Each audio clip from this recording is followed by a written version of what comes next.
Ok, mes bien-aimés dans le Seigneur et tous les bilombés Nama Bolongo, shalom et shalom mes frères et sœurs, partout où Bozali Kolanda Biso, Kobandana Kinshasa, place Tozwami, Congo Mobimba, République démocratique du Congo, en dehors de la frontière nabiso oyezali Afrique, Europe, Asie, Océanie, pe Amérique pe lokol. Nzambe nabiso Yesu Kristo, mokonzi pe mobikisi nabiso, azwa lokumu pe apambola bino nyosho bipai wapi bozwami.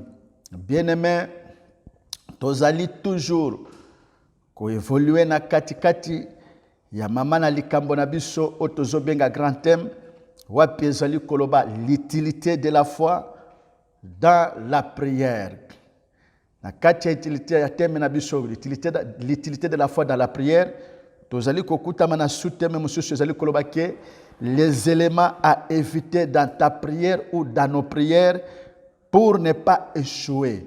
Les éléments à éviter dans ta prière ou dans nos prières pour ne pas échouer. Bien-aimé, ce qui te les éléments à éviter. Na prière, na yoto prière, na biso, peut to échouer, échec wana, ezali di lié na prière na yo. Donc, les éléments à éviter. Na kati ya prière na yo, ponatina, na kobika échec ete, to ba élément ya ko éviter na tina ete okoka kobika échec ete na ba prière na yo. Donc on répondra tango na sens na bongo. Donc échouer, on voit l'échec lié na prière ya moto. O yezali attaché na ba élément oyo tozali ko kende shikoyo ko énumérer yango afin que moko pe musoza na connaissance ya koluka comment s'il a besoin de réussir ayeba ko éviter yango afin que réussite ezala pona tina na ye. Mais ce qui a kotika yango ezala talataye pe atkanga makanga manango malgré le chambo dire nango pe lokola okosalaka et pas nanzambe et kobanda kozonga toujours échec sur échec. Voilà souci nabiso ponatina nabino bilombe na mabolongo bipai nyosho bolanda kabiso pe bokolanda biso. Donc tozali appelé ya koyeba comment ko veiller sur biso moko. Na lolenge nzambe asala biso grâce ya prière pe asala biso grâce pe ya kolinga pe prière yango pe lokola to fournir by effort maintenant ya koluka koma kotia musika na biso biloko oyo bazali kolakisa biso po ete losambo na biso ekoka kobeta potote to échoua kapete. Pourquoi tozoloba sur le péché? Ndenge tolobaki na émission passé. Tolobaki bweke, c'est le péché. Mutu oyo ekendaka nakotia séparation entre mutu na nzambe.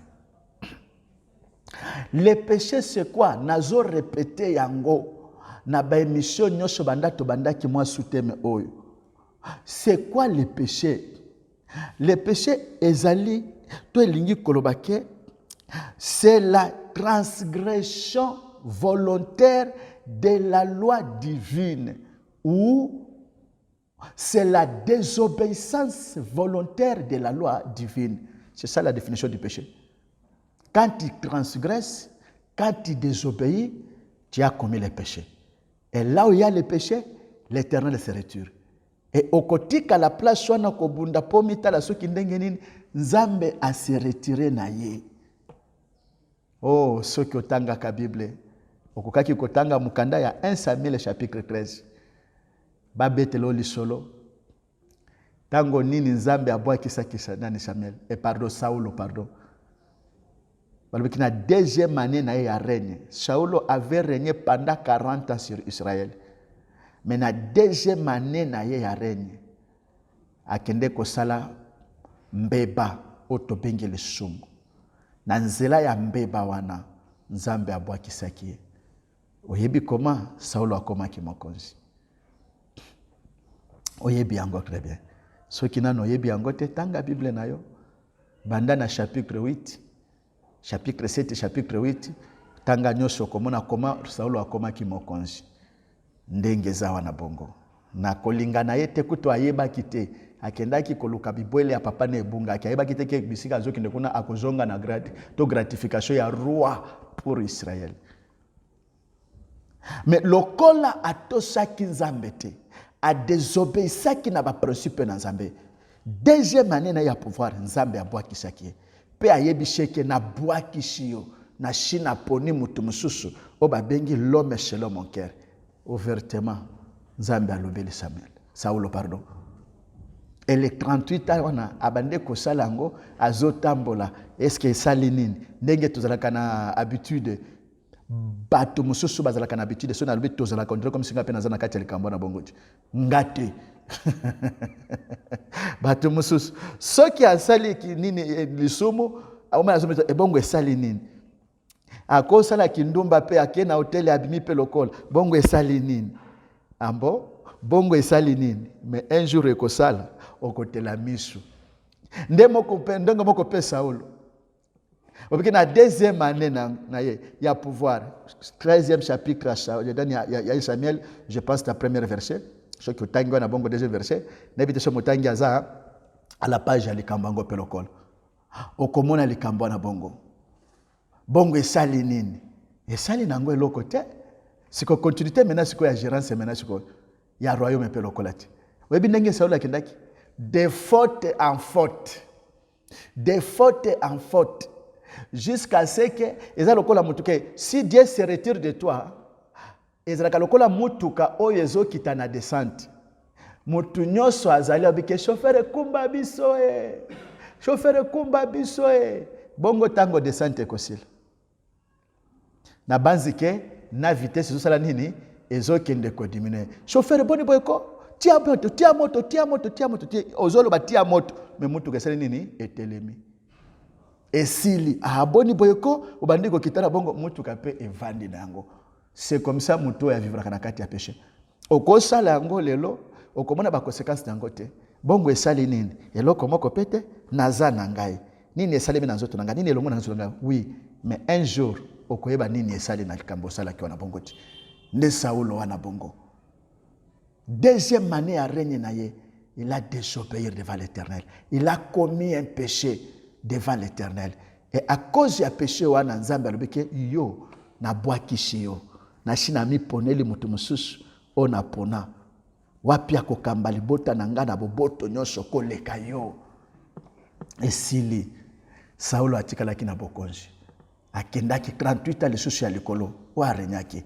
Plus idée esali 40 ans de règne asalaki likolo ya Israël na tête yango perokolo. Mais okomona qu'est-ce que s'associaki de crime en crime, de crime en crime. À la fin de compte, Saulo ake komikuta na ndako ya nganga. Po Bible bike nzambe ayeko arrêter kolobela Saulo ni dans le songe, ni dans les visions, ni dans la prophétie ou dans les rêves et même ba voix nyosho oyo ba consulter ka nzambe nyosho ezalaki fermé. Nzambe abande koloba te. Ti Saulo ake komikuta na ndako ya nganga. Po bakende kose asenga ke ba invokele ye esprit ya Samuel. Po tout na Samuel volonté na nzambe. Hey! Bien-aimé, faites attention. Faites attention. Nayo mwana na nzambe okolanda biso, nayo moninga musali na nzambe okolanda biso, s'il te plaît vraiment je t'en supplie. Joa moi humilité landa biso. Babso ta elema moko kaka liloba oy ko bana monoko na ngai ekoki ko aider yo. Pe omizongishi na nzela afeke obongishi na nzambe pe otamboli. Kolinga ko sambela ça va. Mais toyeba pe ko maîtriser makambo oyo. Pourquoi tozo sambela mingi biano ezate? Et même les pasteurs basali forcing ezo simbate bakomi kokinde kosuka wapi na kokinde kokota na bandako ya magie. Na kokinde kokota bona boy. Est-ce que la puissance de la magie est plus que le Saint-Esprit? Je te dirais que non. La puissance de la magie n'est pas plus que la puissance du Saint-Esprit. Souvenez-vous de Actes chapitre 8. Soki otangi okukuta likambo ya mutu moko babengi musali na nzambe kombo na Philippe, l'évangéliste Philippe. tango persécution ekoti na Jérusalem. Et salike ba disciple belé babimaki pona kokima persécution na bongo ndio bakende kofungula l'église par-ci par-là ba Judée, ba Césarée, ba Corinthe, ba Antioche, ba nini kenda kofungula l'église wana. Na kati ya mupepe wana pe lokola évangéliste Philippe yepe diacre aussi évangélique. Alongwaki pe ya se déjà kina côté ya Samarie. Tango akoti na kati ya Samarie, akutaki mtu moko kuna te. Tanga na Acte chapitre 8 yokomona ngo babenge kombo nani? Simon le magicien. Bible lobike abandaki kosala miracle na ndenge ya kokamwisha. Batu nyonso bazali kuya epana bazomona lokola mutu moko bona mutu ya bazo louer ye bazo betele maboko pe lokola. Mais arrivé aussi ya Philippe na kati ya Samarie abandi musala na Nzambe bilobike na nzela ya Mulomo Santu bikamwa pe ya kokamwisha esalemaki na nzela ya Philippe jusqu'à ce que sangwe comme pas ya Simon le magicien apusani tango atali démonstration de force ya Saint-Esprit kati na Philippe comment ibandaki ko résoudre ba problème pe lokola balobike ayaki koloka Philippe po ete asala nini atekela ye Mulomo Santu. Est-ce que vous comprenez bino ba pasteur bokenda na ba loge bokenda ko shimba bakisi bokata sonité vraiment tika na lobela bino na bongo moninga na bino magicien amoni que miracle osala ke eza insuffisant. C'est pourquoi il est venu pour chercher l'homme de Dieu qui était rempli du Saint-Esprit que tekelanga pe Mulomo Santu. Est-ce que vous comprenez? Donc amikutaki ke aza elokote liboso na pouvoir ya Saint-Esprit. Pourquoi aux autres ne soit aux a perdu, tu n'es pas appelé à être un homme de Dieu. Omi koti shaka kana loyenge na yo parce que le baka français bien parce que ndenge za wana bongo mais oza na nale ya basali na Nzambe parce que tout celui est né de Dieu ndenge Thomas Jean zolo bela biso na bepikri na ye balobike un asum kakate pe Satan asala kanini ashimba kayete. Est-ce que la ndenga bien? Mais otiki Nzambe okie koluka loge okie koluka kisi gris gris po bakishango po sala ka miracle o satira ka bafule baya pembe na pelokolo po na nini à cause ya manque ya kozwa courage ya ko prêcher vérité oyo wapi pasteur Jean Kitima azo prêcher tellement que bolaka batu biloko ebele Nzambe akosela yo ano eza ya yo boye à la fin de compte moni ke makambango pe elobaka esimbaka te siko pona kokamusha na simba ataki sipelokolo bandimi baza bandimi na biso ba pasteur te baza bandimi yangani ya Nzambe ndenge Paul azolo bana acte je pense chapitre 22-23 papa lukela biso place na bongoke nous devons paître les brebis yangani ya Yesu Kristo batia biso nde bakambi kaka me mukolo na bango eza Yesu Kristo masi Bible zolo bandenge wana ozo komisa bango lokola bayo baza batu na yo te batu yangani ya Yesu Kristo masi côté ya vérité et comme nani kinemi yo na bango te remplir ndenge Paul azusa Timothée remplir tâche oye bengami convenablement ministère na yo ko se laisser t'emporter ko lenga pete loba pasteur loba prêcher et ote tozana ta ya consolation misala ezate et nakati ya mboko moni quand même nzala mbongo ezate batu nyos bazoli l'appel okola il faut un message ya consolation. Toi tu es le consolateur. Toi tu n'es pas un consolateur bien-aimé. Ezala baine dans la foi. Ezala baninga nanga ko ba collègue tokolo ba bonga génération moko. Ezala oba yepesi banabiso pe ba ko yepesi banabiso pe lokolo. Personne atika la kozwa attribution à consolateur si ce n'est que le Saint-Esprit qui est le véritable Seigneur Jésus-Christ. C'est seulement lui qui est le véritable consolateur. C'est lui qui sait comment consoler. Ce n'est pas toi. Ce n'est pas toi. Ce n'est pas toi. Nzambe a jugé beaucoup de serviteurs de Dieu à cause de cette légèreté-là. Ezata mesala ezate e boina boy. Qui vous a dit que tato zo passer nango et le kita bantoma ba passer kanango. Yo basi babeto fibo pasteur. Basi bakango na prison. Ndenge oza na bongo. Babeto mabanga lokola ba Etienne. ba Paul, ba Pierre, ba Jean. Qu'est-ce que yo aussi au subir d'abord en termes de souffrance pour l'évangile? Surtout dans la génération Nabiso. Génération Nabiso, qui est dans la génération Nangai? Dans le bique Nandimela Yesu Christ Masia, na octobre 99. Nga Jean Kitim. Octobre 99. Donc, ce que vous avez mis à place sur la bongo, tout le monde mutu nyonso yakobanda 90. Aza génération Nangai. Na yoka ka mawa mingi pour la génération Nabiso. Mutu alingi ko souffrir était pour l'évangile. Mutu alingi comment na pasteur lokola évangile, comment évangile. Mutu alingi amisala akoma lokola ene. Yo yebi parcours ya ene wana. Oyebi ce qu'il avait en dire pour être akoma place wana. O comme on est à comme place wana bandimba poussa de bapese ke ni bona boy et comme ita ya récompense moyena sacrifice oya andira humiliation andira pour natina na évangile. Maintenant Nzambe abandi ko pesa tikonini ko gratifier quand même ata ko na récompense moyena na ndwana bongo. Toi tu n'as rien même ko se gêner ata ya pamba boy 2 jours 3 jours à 5 o kakana yo yangote. O ko pesa programme ya jeune me yo na malade. Naza estomac. Mon docteur a peki sanga pelokol. Po bata masima eloko wana po liaka. O jena kalisusu. Nano subir eloko te. Du temps des apôtres, il y avait souffrance et persécution. Il y a blague te. Bazo kata mutu.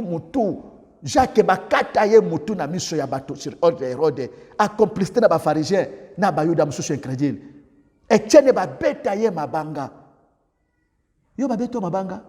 Yondimeli Yesu Christ mwata mukeboye moi espace chez monani escrima ekoti lelo kuzana Afrique du Sud ozabo bona boye yo obona souffrance.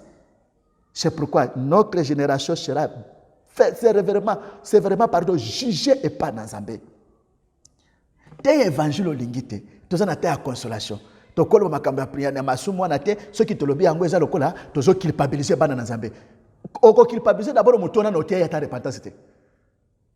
Du 1er janvier jusqu'à décembre, tu es dans les miracles, tu es dans la délivrance, tu es dans la bénédiction, dans l'élévation, mais tu n'as jamais songé pour parler sur la repentance. Comment quelqu'un peut voir Dieu s'il ne se...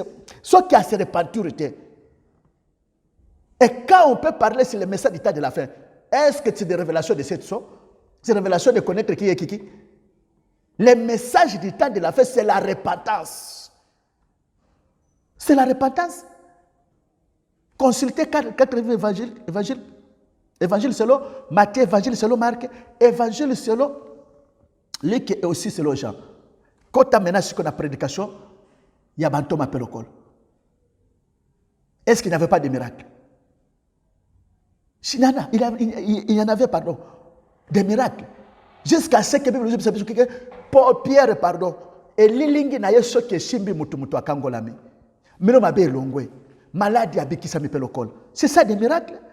Paul aussi pelokola.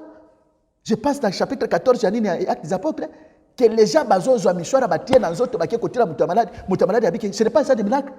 Mais regardez maintenant ce que ces 2 personnages wana bongo babande côté. Il prêchait sur quoi? C'est le royaume des cieux. Même batikre na kati ya Bible wana nulle part okotika komona te que Paul alobeli que si la délivrance des liens ancestrales.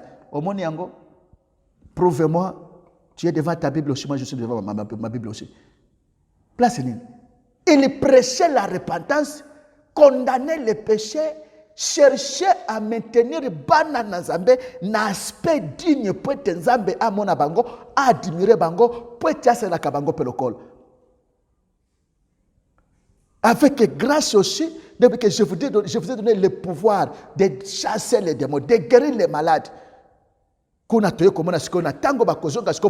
imposer les mains, opération maintenant de faire sur le côté qu'on a bon.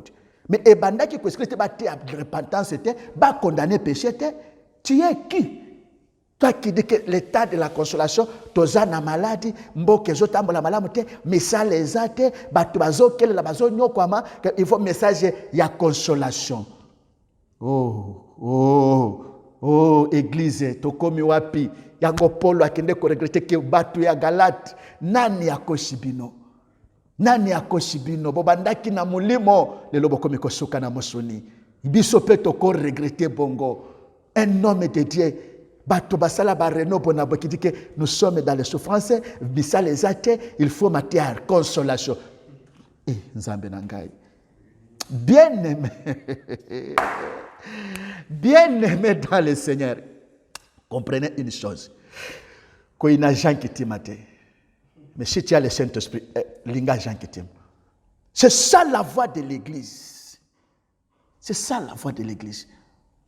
Nous devons accepter, bien-aimé, parce que ceux qui m'ont camboyé l'Église, c'est que l'Église qui sera enlevée, ce n'est pas la communauté ACK, ce n'est pas Bethel, ce n'est pas Nzambe Malamu, ce n'est pas Papa, non. Église ezali sélection ya bato bakolonga, moyena mateya tozoteya. Ne bako sélectionner. Na communauté à Seka, peu importe ya l'église, tout ça n'a plus de 150 églises na kati ya ville à Kinshasa. Ba province pe local. Toke pe na libanda ya Congo. Toza nango pe local. Okebi pe tembala mususu 5 personnes kaka na nyosho na bongo. Pasteur Jaza très fort. Pourquoi osolo wana Seka bongo? O boni boyko. Yo kanisi ko sabela na Seka nde synonyme ya sali pona yo. Bako sélectionner chaque pays, chaque ville, chaque tina village, chaque continent, ndenge kozala kabongo. Nde basangisi bango race 4 nyos. Nde tu batu mindu, batu ya pembe, batu ya jaune, na batu msusu wana bongo binga sungi race nino. Tu 4 race no.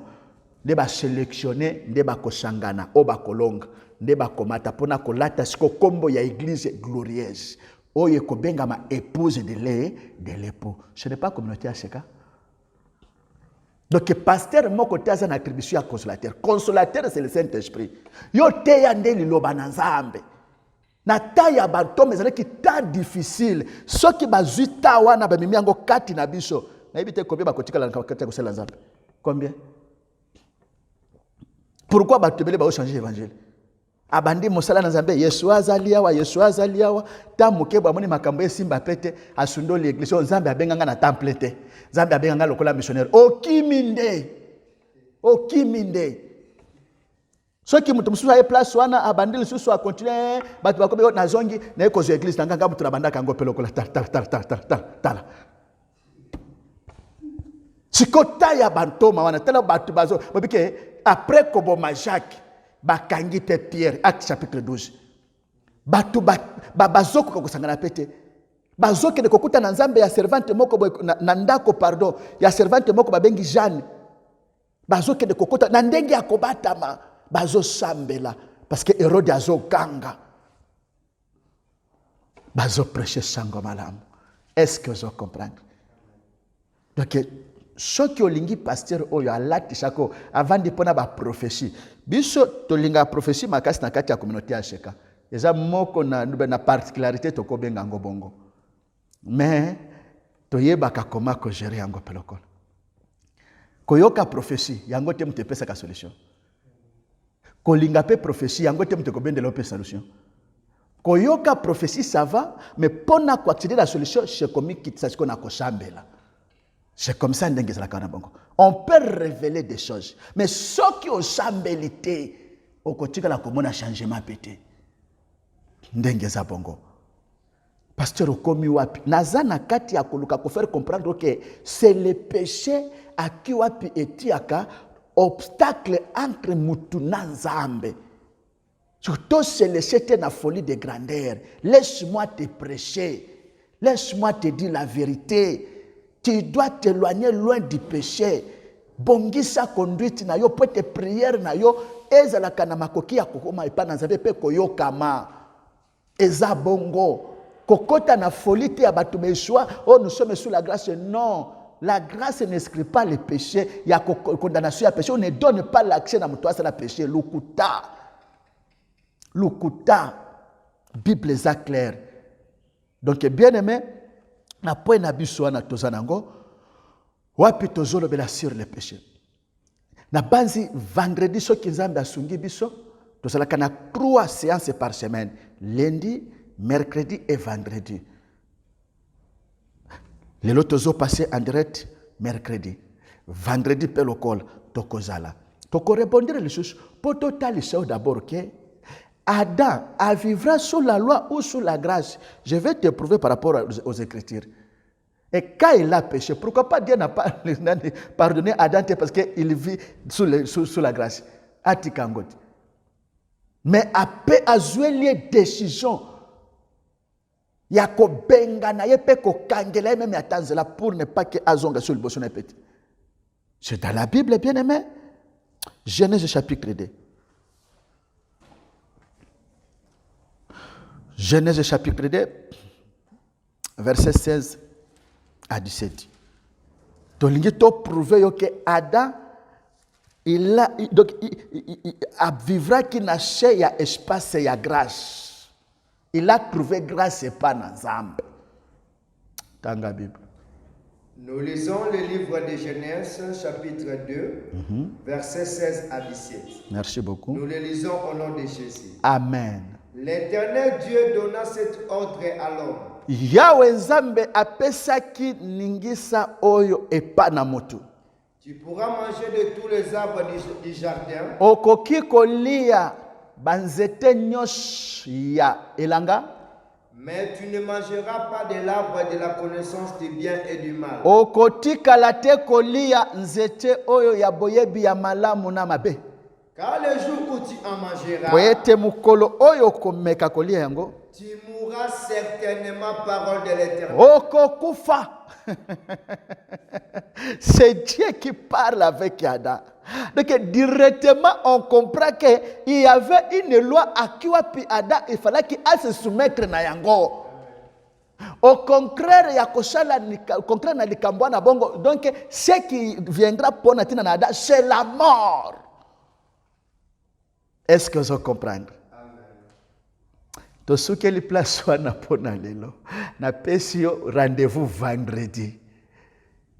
Zala na courage ya kolanda biso. Vous allez mettre en direct sur notre chaîne télévision JBM TV, la plateforme à YouTube. Bien aimé, bisiko kolanda biso, s'abonner massivement, s'abonner massivement na chaîne na biso ya JBM TV. Et kobanda ko permettre que bozala la page ya koyeba programme nyonso tozana yango pe bolandela kabiso pas à pas na nyonso kobanda ko partager lokola loba na Nzambe po na tina na bolamo na biso pe lobiko na biso pe lokola. Na Facebook tozana page na biso dénommé groupe d'intercession Bilombe na Mabolongo. Ya ndenge tozo passer en direct vers YouTube aussi vers Facebook pe lokola. Ceux qui ont basculé na Facebook, au côté na page na yo, au kei na recherche, au commis groupe d'intercession Bilombe na Mabolongo, tango ko cliquer au côté na page na biso, ya groupe d'intercession na Facebook ya groupe d'intercession Bilombe na Mabolongo. Au komona ba programme na biso nyosho e ba intervention na biso nyosho ya ba émission, au kutango côté kuna pelokol. Au landi yango pe poser à l'aise, je pense que Nzambe akozanga te ko shunga yo, pe ko kokelo pelokol. Bien aimé, en tout cas vraiment tolingi ko sambela, mais du moins to comprendre peut ça l'effort ya koyoka c'est que notre serviteur de Dieu pasteur Jean Ketima azoe bisabiso éviter ou évitons ce qu'on appelle la vie du péché pour laisser l'espace afin que prière na biso ezala très efficace ezo ka grâce ya koyokama pe tozo ka grâce ya kobika biano shelo bosenga na biso pa na Nzambe na banze za avantage seulement kaka pona biso moko Nzambe apambola bino akokela bino pe asalela bino nyonso oyo bozali ko se soumettre na volonté de sa parole o izali posa mitema na bino. Donc comme na suka rendez-vous vendredi o izali koya na lobi okona. Les loto sukeli au bye à la prochaine occasion.